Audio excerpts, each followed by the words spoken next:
오늘은 상속 포기와 항정 승인에 대해서 설명을 한번 드려보려고 합니다. 사실 아버님, 어머님이 돈이 정말 많으시면 뭐 이런 거 고민 안 하시고 바로 그냥 상속 승인 받아서 100억 상속 받으면 됩니다. 근데 실제 사건을 하다 보면 이런 경우들이 있어요. 우리 부모님들이 돈이 없지는 않으신데 빚도 좀 있으신 것 같고 사실 잘 모르거든요. 이게 어떻게 되는지. 그래서 포기를 해야 될지 한정 승인을 해야 될지 이런 문의들이 실제로 많이 들어오는데, 일단은 개념부터 한번 잡고 가보면 좋을 것 같습니다. 그래서 두 가지가 조금 차이는 있습니다. 상속 포기는 돌아가신 분에 대해서 뭐든 이제 포기하겠다 이거죠. 그래서 뭐 재산, 채무 다 포기하는 거죠. 오히려 간단합니다. 내가 이제 상속인이 아니게 되는 거고, 다음 상속인한테 상속 순위가 넘어가는데요. 직계 비속이다 그러면 직계 존속, 할아버지 할머니한테 넘어가는 거고요. 그 다음에 형제 자매, 친인척, 뭐 그 순서로 넘어간다 보시면 될 것 같습니다. 한정 승인은 말이 좀 어려운데 간단히 설명드리면 상속 재산 범위 내에서 상속 채무에 대한 거를 책임을 지겠다. 예를 들어서 상속 재산이 100억인데 채무가 20억이다. 그럼 재산 범위 내에서 하는 거니까 100억 마이너스 20억, 80억을 상속 이제 받으면 되는 거죠. 한정 승인은 재산 범위 내에서 채무를 부담한다 이렇게 보시면 될 것 같고, 한정 승인을 하게 되면 순위가 넘어가지는 않습니다. 그래서 예를 들어서 뭐 우리 아버님이 100억이 있는데 부채가 50억 있다. 그러면 100억 범위 내에서 50억의 부채를 변제를 하고 나머지 50억을 상속을 받으면 되는 거죠. 만약에 상속 재산보다 부채가 더 많다 그러면 상속 재산은 10억인데 부채는 20억이다. 10억도 오버하는 거죠. 단순 승인이 되면 내 돈 10억도 거기다가 같이 부채 변제에 들어가야 되는데, 한정 승인을 하게 되면 아버님의 재산 10억 안에서 그 한도로 책임을 지면 되고 내 개인 재산은 변제의 책임을 안 져도 된다는 게 한정 승인의 메리트라고 보시면 됩니다.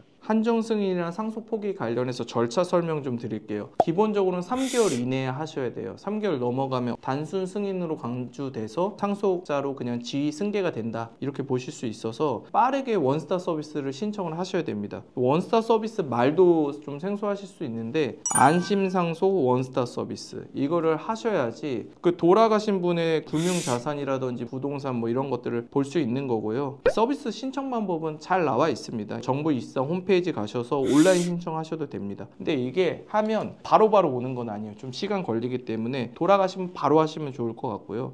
한정 승인할 때 변호사 도움을 받으라고 말씀드리는 이유는, 한정 승인 신청서를 쓸 때 채무에 대해서 자세하게 기재를 해야 되는데 그런 부분이 일단 까다롭고요. 한정 승인이 잘못 인정이 돼서 신청서를 냈는데 그냥 단순 승인으로 간주가 되는 경우들이 많이 있습니다. 그리고 한정 승인할 때 채권자 통지나 채무 변제 절차 이런 프로세스가 있는데 이걸 한 번도 안 해봤던 분들이 하시려고 그러면 상당히 애로사항이 많이 있거든요. 제일 많은 부분이 뭐냐면, 나는 한정 승인한다고 가정법원에 신청서를 넣었는데 보증금을 받았다든지 일부 채무를 자기 스스로 변제를 했다든지 해가지고 고인의 채무를 갑자기 떠안게 되는 경우들이 있어요. 사실 우리가 한정 승인하는 이유는 내가 아버지나 어머님의 상속재산 범위 내에서 한정적으로 책임을 지려고 했던 건데, 졸지에 내가 일부 채무를 변제했다가 내 재산도 이게 같이 들어가는 거거든요. 그러면 부채가 얼마인지도 정확히 모르는 상태에서 한정 승인 신청 잘못했다가 단순 승인으로 간주돼 가지고 혹 때려다 혹 붙이는 격이 되는 건데, 법무법인 변호사 선임비는 그렇게 비싸지 않거든요. 근데 부채는 보통 제가 해보면 3억, 5억, 10억, 많으면 20억씩 이렇게 큰 돈이 붙는 경우들이 있기 때문에 가능하면 변호사 선임을 해가지고 진행하시는 걸 추천을 드리는 바입니다. 그리고 이제 뭐 서류에 대해서 말씀드리는데, 피상속인이라는 말이 좀 어려운데 이게 돌아가신 분을 피상속인이라고 하는데, 피상속인에 대한 서류는 뭐 한 부만 받으시면 돼요. 상속인별로 다 받을 필요는 없고 기본 증명서 다 상세해요. 가족관계 증명서 다 상세해요. 주민등록 말소까지 포함해서 다 하시면 되고요. 반대로 상속인, 예를 들어서 형제 자매가 뭐 3명 정도 된다, 이분들은 또 각자 다 받으셔야 돼요. 가족관계 증명서, 주민등록 등본 이런 거 받으셔야 되고, 한정 승인 할 때는 추가 서류가 있는데 일단은 부채에 대한 게 있잖아요. 부채 증명원, 부동산 등기부 등본, 금융거래 조회서 같은 거 내시면 되는데 간혹 이런 거 있어요. 뭐 우리 아버지가 삼촌이랑 빚을 졌는데 카톡 같은 거 내시는 분들이 있는데 그거는 좀 어려울 수도 있어요.